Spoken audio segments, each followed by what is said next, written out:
Quite like the headband, might keep this. Hello everyone and welcome to another episode of Ranked, a series on my channel in which we take a group of films and rank them from my least to most favourite. And on this episode, with Rambo Last Blood now out in cinemas, I thought it would be a perfect opportunity to rank Rambo. Oh my god, no!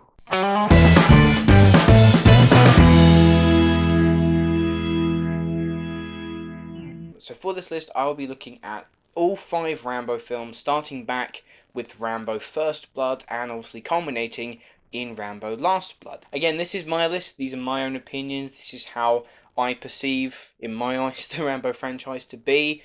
But if you have an idea of your favourite Rambo franchise, where would you put all the others? Post your thoughts down in the comments below.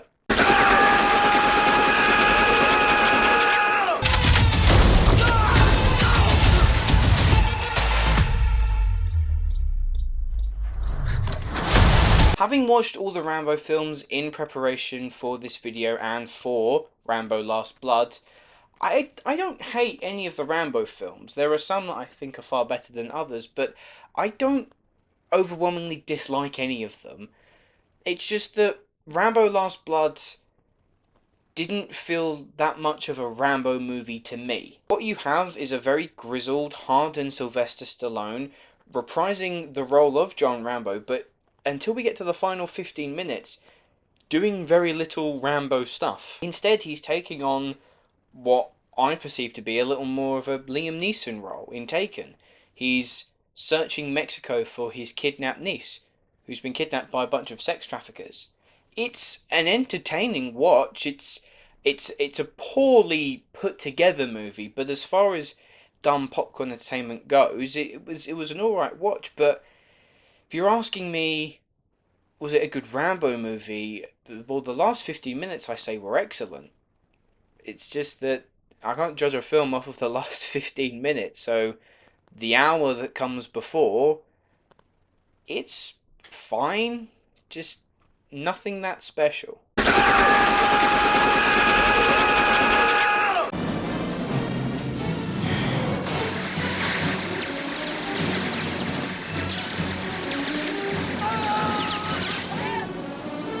In at number 4 is where the Rambo series started to slip away from being quite an intimate, thoughtful look at PTSD for soldiers, a concept that wasn't that common back in the 70s and 80s, and what you get is Rambo First Blood Part 2. In Rambo First Blood Part 2, you have Rambo returning to the war zone in what he thought would just be a surveillance mission, finding POWs, taking pictures of them, and reporting back. But of course, it's a Rambo movie, something's gonna go wrong and set him off. And what you get is a fine action movie. It takes a little while to get going. It's, again, like most Rambo films, about an hour and a half, and it takes about half an hour for things to get in motion, which, if you're going to give me an interesting story to go with it, that's fine, but it just was kind of a bit hammy. Very 80s, you've got Stallone running through the jungle, shirtless, muscles bulging, machine guns firing. It's a no-nonsense type of action movie, and it has its enjoyable moments, but I don't know, whether it was because I was coming off of First Blood, just didn't do too much for me.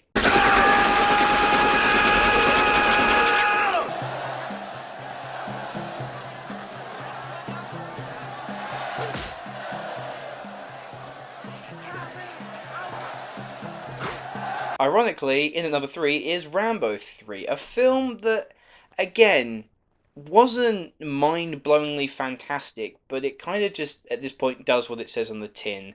Any deeper meaning, thoughtful presentations of soldiers struggling with their past have kind of been thrown out the window now for action, bullets, explosions, and more action. And what you get in Rambo 3, it's kind of them just accepting that this is the franchise now and rolling with it. And yeah, it's dated.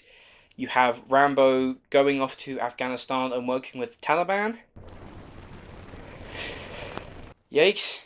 To halt this militia, and it does make for some pretty entertaining action set pieces, all set in a desert. Moments where Rambo's jumping on a 50 cal and blowing helicopters out of the sky. It's like, it's hard pushed not to find enjoyment out of that, but again, it's all very surface level. There's nothing else to it, and it's a movie that I will put on, watch it, but not feel much else about it.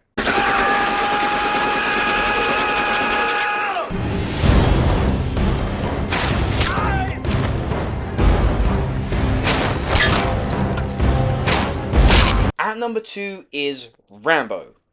That's that's it. That's the title. Rambo. This came out in 2008, directed by Sylvester Stallone, who had written a few of the scripts before this one, but now jumped on board to actually direct it. And what you get in Rambo, like, the others have been violent, the others have been action-packed, but the violence in this does border on quite disturbing. I don't think it crosses that line into distasteful, because what the story is, where the story is set, is in Burma. Rambo is just living out his days, capturing snakes, caring for animals, and ferrying people across rivers. And in this, he takes a group of sort of humanitarian aid workers into basically a Burmese war zone where the army are in control, and they're like sending villagers to run across these fields that are covered in mines. If they blow up, they blow up. And there's some really, really disturbing scenes in which you see these armies raid smaller villages and just kill everyone. They're shooting people in the back, kids as well, throwing a baby into the fire. It's a hard watch, but what the movie is trying to get you to do is hate these characters so much that when Rambo and his team do arrive and they start firing arrows into people's skulls and blowing people away with 50 cal machine guns, you're on their side, and you want to see these dickheads die in the most gruesome of ways. It's sadistic, but what I liked about it is that it balances the shock with the entertainment. That sounds sadistic, I know, but there was never any point where I felt like it was ever being too excessive.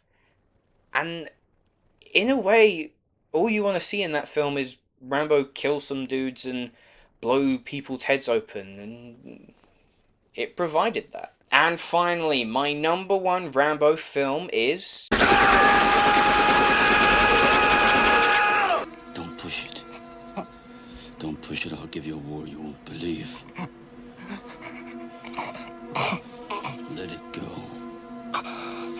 Let it go. First Blood is a classic. Now, I'm not going to say it's a perfect film. I do think it's a little dated, and I do think elements of it don't hold up as well as they would do back in the 80s. But I appreciate First Blood so much for trying to be that little bit more than just a no-nonsense, brainless action flick. I mean, at the surface level, you do have that. Rambo is a drifter. He's walking into a small town run by a pretty nasty sheriff who takes him in, abuses him, and that is enough to just set Rambo off. And he just goes on this chaotic mission to get his revenge on the people that treated him wrongly. What I think First Blood excels most in is its presentation of PTSD. It treats Rambo as a character who is lashing out, not just because he's being treated badly, it's because he's remembering all the past times where he's been tortured and captured, and he doesn't want to come home and have near enough the same treatment. There's a fantastic scene that there are times where I don't think Stallone gets enough recognition for how great of an actor he can be, but there's a fantastic scene at the end of First Blood where he just breaks down. His commander-in-chief, played by Richard Crenna, comes over and is like, Rambo, you have to stop this. And he's purely just defending himself. He's scared, he's worried, he's angry, and it's a really, really well done scene. I mean, the action in First Blood is exciting, and it's got enough to satisfy any action buff's needs, but I just think that First Blood wanted to make that extra step into delving behind the psyche of a soldier, and I've got to commend it for that. And ultimately, that's why First Blood is my favourite Rambo movie. Thanks for watching this episode of Ranked. Let me know what order you would put these films in the comments below. If you have enjoyed this video, please make sure you hit that like button and subscribe to my channel if you haven't already. All the links to my social media accounts are in the description below. Many thanks for watching, guys, and I shall see you in the next video.